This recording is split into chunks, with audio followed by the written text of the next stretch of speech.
Biarnon Betarrameko ikastetxe katolikoaren auziak eztanda egin eta gero beste zenbait kolegio eta liceo kristauetan pairatu dutena mahai gaineratzen ari dira hainbat ikasle, tartean Euskal Herrian.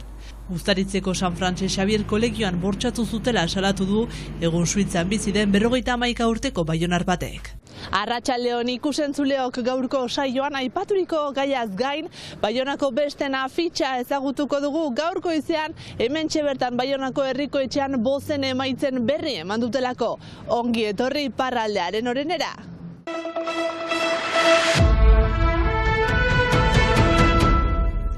Baionako besten afitxaren lehiaketaren emaitza jakinarazi du gaur Baionako herriko etxeak. Bozen 131,1 esker Julia Lendak irabazidu lehiaketa, eta bere afitxa izango da uztailaren 9-tik 13 iraganen diren ospakizunen irudia. Emaitza jakitean unkitua agertu da Julia Lenda. Lehiaketa irabazteaz arro sentitzen bada ere bere hitzetan oraindik ez dago hartzen lehen postuan gelditu dela. Dioenez, uda honetan besten garaian bere afitxa nonahi ikustean ohartuko da irabazi duela. Et c'est vrai qu'y contribuer avec mon affiche me rend très très fière. Berarentzat oso bereziak diren bestak irudikatzen saiatu dela azaldu du grafistak. Horretarako 3 atal garrantzitsu nabarmendu nahi izan ditu. Hau da, ohitura, familia eta banda. Le côté familial, banda, c'est traditionnel. Jakin bar da orotara 13.500 pertsonak bozkatu dutela lehiaketan.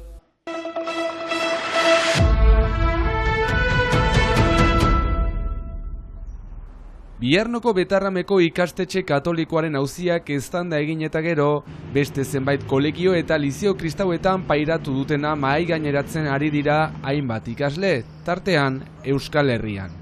Uztaritzeko San Frantses Xabier kolegioko ikasleoi batek bortxaketagatik salaketa jarri du. 1983ko irailean hasitzen bere ametsgaiztoa, 9 urterekin eskolara iritsi berritan. En début d'année, Ikasturte hasieran gelako zoko batean negoen ikasle zarrago bat niregana hurbildu, eskuak gatzapetik sartu eta bortxatu egin ninduen. Nik ez nuen ulertzen zer gertatzen ari zen. Eraso sexual bakar horrek bere bizitza guztiz aldatu eta baldintzatu zuen.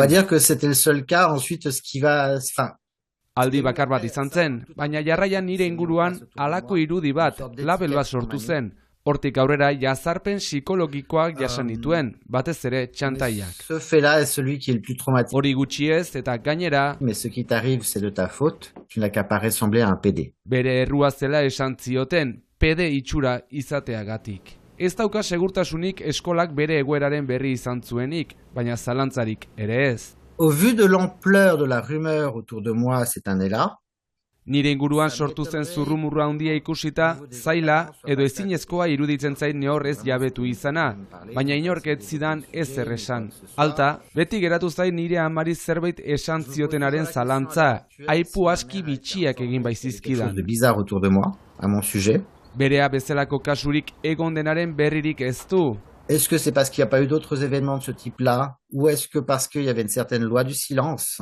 Baina ez daki gertatu etzelako, edo isiltasun legea ezarri zelako, lotxa sentitzen zutelako biktimek, Betarramen gertatu zen bezala. C'est ce sentiment de honte. Eta Uztaritzeko San Francisco Xabier ikastetxe honetatik zigil Bearnoko jada ezaguna den Betarram ikastetxera eramantuten, non bere ametsaiztoak jarraitu zuen.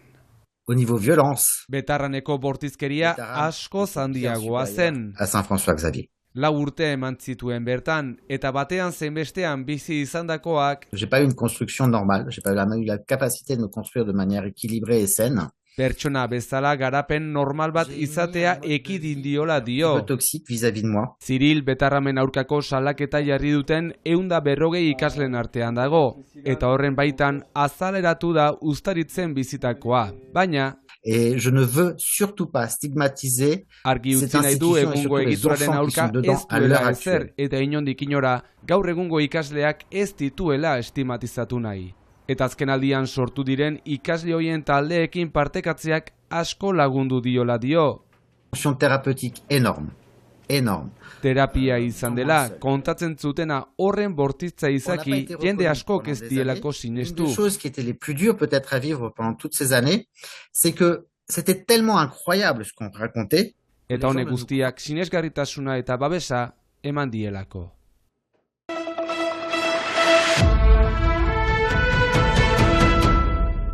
Bi 2026an iraganen diren herriko bozei begira jarri da jada EH Bai alderdia.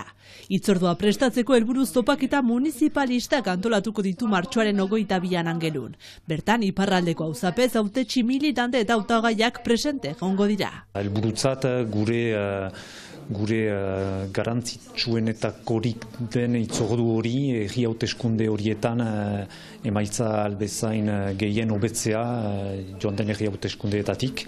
Egan nahi du ditugun herriak atxikiz eta hainbat beste herri batzu lortu eta bigarren helburu gisa direktuki lotua dena elkargo mailan ere gure aintzinamenduak ekartzeko. Hemendik urte batera egoera politikoa zein izango den jakitea zaila zaio EH Bai alderdiari. Baina argi duena da zeintzuk izango diren hauteskundei begira bere marra gorriak eta zein borondatearekin aurre egingo diren hauteskundeei. Guk bat ditugu barneko laketa batzuk, horiek ekartzen digute gaur marragorriak aurkeztu ditugun horiek, eta aldi berean idekidura ere espiritu bat, eta legegileetako esperientziarekin eta hori bada ere, beraz hori dugu egan nahi ez, irekiak, mainan tinko aldi berean, hortan gira gaur egun, eta hor segitzen ari gira bai alderdi mailako aldebikoak eta harremanak hasten, eta gero tokiko dinamikak ere eien bideak egiten dute, beraz hor garantzitsua ere elkarrekirako hitzordu hori goiz hori partikulazki taileretan bilduko girelarik hautetsi hautagai militanteen artean. 2026-2032 agintaldiari begira eta Ipar Euskal Herriak burujabetza gehiago lortzeko sedez, kuadro instituzional berri baten aldeko apostua egingo du alderdia abertzaleak. Ildo horretatik Euskal Elkargoaren gobernantza hobetzearen alde agertu da. Hain zuzen Euskal Elkargoko hauteskundeetan lehendakaritzarako hautagaiik aurkeztuko ote duen galdegitean. Ez da momentukotz gaur-gaurkoz pitxik bazterturik. Lehendakaritzarako hautagaitzaren eztabaida ipagai izango da EH Baik ekainaren 14an antolatuko duen biltzar nagusian. Baina lehenago esan bezala martxoaren 22ko topaketa municipalistetan parte hartzeko deia luzatu du.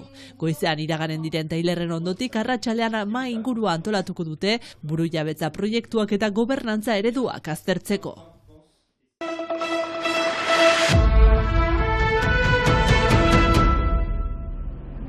Euskal Herria zuzenean festivalak bere 29. ekitaldiko afitxa eta lehen printzak aurkeztu ditu gaur Donapaleun. Ekainaren 27, 28 eta 29an arberatzen iraganen dena lurraren erritmoa lelopean. Egia eta erritmoa mugimenduan joango dela festivala eta mugituko ditugula inguru guztiak. Festivalari esker. Merkatuaren eta sold outaren logikatik urrundu nahi duen festivala, lurrari eta lurraldeari errotua segi nahi duena beren hitzetan. Bertako taldeak, izan artistak, ikusgarriak, edo eztabaidak ere antolatzen dira festivalaren edizio denboran. Eta ideia da urririk izatea egun osoan, festivala, eta ondorioz gauean ordaindurik pentseko parte hori taldean non taldeak agertuko diren. Saiatzen gira prezio berean eta ideki batean deneri proposatzen 3 eguneko festivala. Ari zerua ebatxin nahian, zangoak lurrean ez dituztenekin.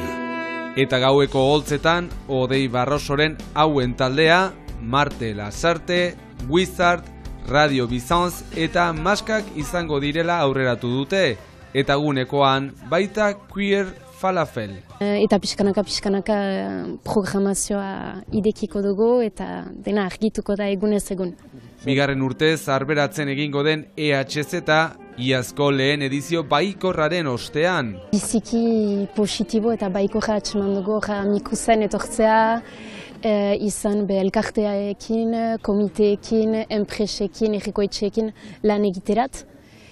Eta aurten ere nahi dugu behildoan joan, eta ustez ez da jasoinik biziki ongi pasako da. Eta guk gaur hauen taldearen bizi kantarekin agurtuko zaituztegu, ikusle lagunok, bihar arte! Ez dago asmatu Zagona gortzen, mamia biguntzen eta gogortzen, orain ezago talenago horzen, ez ote digu zalantzari sortzen. Nahi dugu bizi, baina etxean ere gaude bitxi, ulertzera zelgira iritsi. Guzia ez dela lortzen, ekinak eginda erranak erran, utzita egin jasu nola eman, zer dezake ez dunta dezakedan, barka ez dugu iturri beretik edan, keinu erdi seriotan, egon gira beti hortan, gure privilegiotan, norurperan noregan, gure plangintza betetarik, atxedenik ez neketarik, dastatu arren denetarik bat, gehiago gira bestetarik.